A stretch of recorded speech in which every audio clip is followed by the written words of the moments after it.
Okay, you can say something. Testing, testing. Okay, state your name, today's date, and occupation.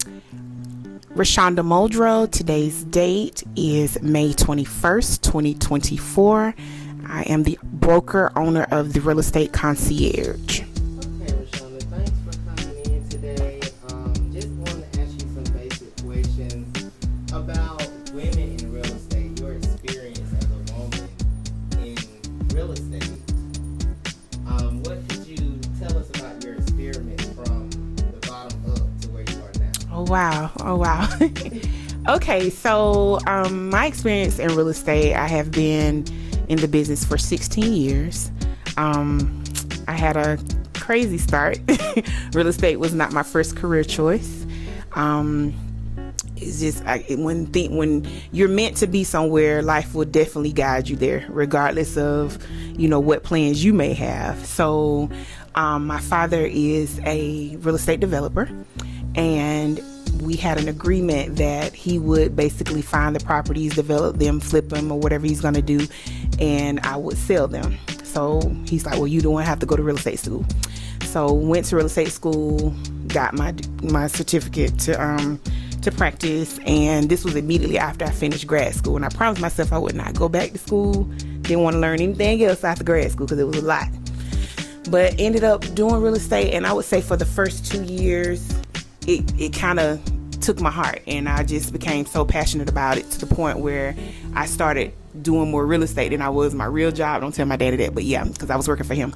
But started doing it more, and it didn't feel like work. It felt like a calling that I just had to do it.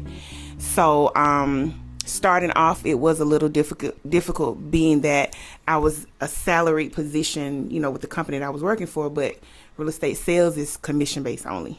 So you have to change your mindset to know that, yes, literally what you make is how you eat, that's the only way, it's not a guaranteed check. So that was something that I had to, make an adjustment. But once I got started and learned that it's all about building relationships and you're helping people make the biggest purchase of their life. And that's important that you guide them through that process correctly, because they become your walking billboards, and they will tell others, and that's how I basically have built my business, to provide an experience where people is like, okay, I want my cousin, you to help my cousin, I want you to help my friend. So just doing that and being consistent, staying consistent, that's basically how I think I've gotten to where I am today. Okay, so for a first-time home buyer, what is some advice or some tips you would give them when going into buying a home? Because everybody is so eager to, I'm going to get me a house, but do you really know how to get you a house? So what can you tell us about that? Wow, where do I start? So first of all, with first-time home buyers, the challenge that I see is, my tip number one is to basically, this is your situation, your individual. No buyer, no two buyers are alike. Everyone's experience is different. So I would say close your ears to others when it comes to buying your home. A first-time home buyer, this is your experience. You have your loan officer, your realtor, your home inspector. That's your squad. That's who's going to help you through the process. Not anybody else who quote unquote bought a house before, because that experience was unique to them. And we don't know the circumstances around their experiences. So if you listen to those people, yes, there may be some similar characteristics, but again, this is your own experience. So don't rely so much on, rely on the professionals who do it on a daily basis. The other thing I would say is plan for your purchase. Like, buying a house is not going to the store, picking it up, taking it home. It's a process. So you want to plan for it. You want to make sure that you're not going to be house poor, meaning you're going to be able to get the house you want, but you can't live your life and go places and do anything else because you didn't plan for this expense. And owning a home is more than just paying the mortgage. You got to buy stuff to repair. You got to get repairs done. You've got to keep the yard maintained. You got to pay the taxes every year, So I just say make sure you plan, make sure you budget. I think buying a home is one of the biggest or the greatest ways to build wealth, or buying real estate, period. But it starts usually with buying your first home, and then that's something that in your family, you can leave it in your family and pass it down. generation, and that's how you create generational wealth. So that's 1, 2. Let's see, number 3, I would say once you do it the first time, teach somebody else. Teach somebody else how to do it, because yes, the process can be intimidating, but it's not impossible. And to believe it or not, I don't advocate for everyone to be a homeowner, because some people just aren't, that responsible, for one, or owning a home may be overbearing to them, or overwhelming, I should say, to them. So for those who want to buy the home, just follow the steps of the process, getting your credit, make sure you're budgeting, all of that, saving some money, have a cushion. That's a big thing, because a lot of us, don't do well with saving. So those are my tips. Yes. Okay. So as a woman in a leadership position like yourself, what are some things that you have faced when going into different areas where it may be male dominated? So how would you, or even when it comes down to race, how do you face those problems in order to leverage your way and keep your head leveled in the game and not worried about those outside factors? Yeah. Worried about what RaShaunda is. Yeah, that's right. That's a good question. I've never had anyone to ask me that question, even though that is the elephant in the room, obviously, always, especially in the industry. So I am in a Caucasian male-dominated industry. And quote unquote breaking into that industry, I can't say that it's been the easiest, but I never felt like I did not belong. It's just I had to make the right connections, and I had to speak up in situations, or just not shrink in the room. So 16 years, and I can say I'm still trying, still certain places, but I'm comfortable and confident with who I am and what I know. And it helps that I, have a little education, a couple of letters behind my name. So that helps. That helps. And I think it's all about respect too. When you command that respect, when you walk into certain spaces, you command that respect, and without even saying anything, you just walk into those spaces like you belong there. And when you are able to speak, you articulate, you sound intelligent. I think that makes a difference. I can't get in there and just, talk like, I'm talking to somebody in the streets or somewhere. I have to be able to, articulate and speak, and that's where the respect is earned.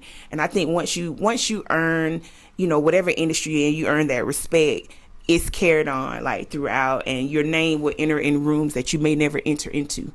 So I've been blessed to have the opportunities to meet people that know me before I even meet them, because people have spoken highly, and I put a lot. My mama has taught me, your reputation is everything. So I guard that. I can't hang out and go everywhere that I might want to go, but I have to protect that because of what I do and the level that I'm trying to get to.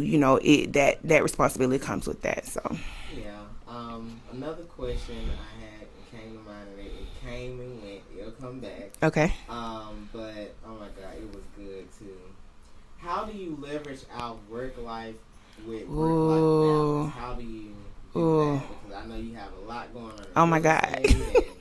Other things you may be pursuing. So tell me, how do you manage that out? So I don't know if I believe in the work-life balance theory. I don't think it's possible to, I'm not going to say I don't think it is possible. It's difficult. It's very difficult to balance it off. I just think you put effort into where you want to be, the time. Like, I make stuff priority. Like, my family, that's priority. Spending time. I'm going to talk to my mom. I'm going to make time for her. We're going to hang out. We're going to go at lunch at least once a week, or, I'm going to have dinner at her house. You have to just make time for stuff. And I get this all the time. Oh, because I know you busy. And I'm busy, but at the same time, I make time for what I want to do. And I've always been a good good with time management. I was laughing at someone. It was a meme or something. It was like, she leveraged out every second of that day. That's me. I would literally get every second out of every day. And, but it helps when you have people on your team that support your vision. Excuse me. I have a great team behind me. I'm not a one-woman show. I used to be, but I'm not anymore because I needed to grow. So I know when to delegate or when to play stuff off to other people and let them, do what I can't do because I need to do something else. Right. And last but not least, what advice you would give any young woman or high school or college student that wants to be in the field that you are in, a young girl or young woman, what advice would you give to them for their real estate industry? And last but not least, what would you like your legacy to be leaving behind? Ooh. I ask this question. Yeah. Okay, so advice to young women is, number one, find that passion in life. Because what happens with passion is, regardless of the deterrents, regardless of how the barriers or whatever that come your way, if you're passionate about something, you're going to still push through to it. And I feel like I'm passionate about what I do, which is helping people realize any of their goals, not necessarily always home ownership, but just any of their goals, and pushing them and giving them a plan. So that's what I do with real estate. So if you're passionate about it, finding that passion, you're going to chase it. And I chase it down. I believe in that, chase it down. So getting into real estate is not that difficult, but staying in is difficult. So I always say, I tell my agents, if you're not going to be the person to put in the work outside of 9 to 5, this might not be the industry for you, because it requires more of your time. I remember when I was going on trips, love to travel, go on trips with my friends, but they know I'm going to disappear for about 2 or 3 hours and go do some work because I got to make sure, back home is taken care of. So you've got to be able to, and that's with being an entrepreneur in general. You've got to commit to what others won't commit to. And to me, entrepreneurship is a state of mind. It's like you're always identifying opportunity, and you're figuring stuff out, and you making it work. So that's what I would say. If that's something you really want to do, then pursue it. Now, my legacy. Ooh, that's something I don't know. I've never had anyone to ask me that, but my legacy, I would say, I want people to be inspired by maybe something I've done or they've seen me do, or even help them with. Be inspired to do what I've done or do it better. Be great.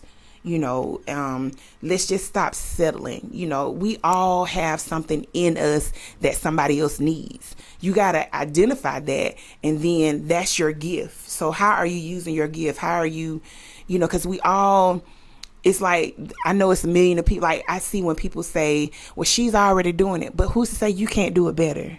So what? If you see me being a real estate agent, you do that and do it better.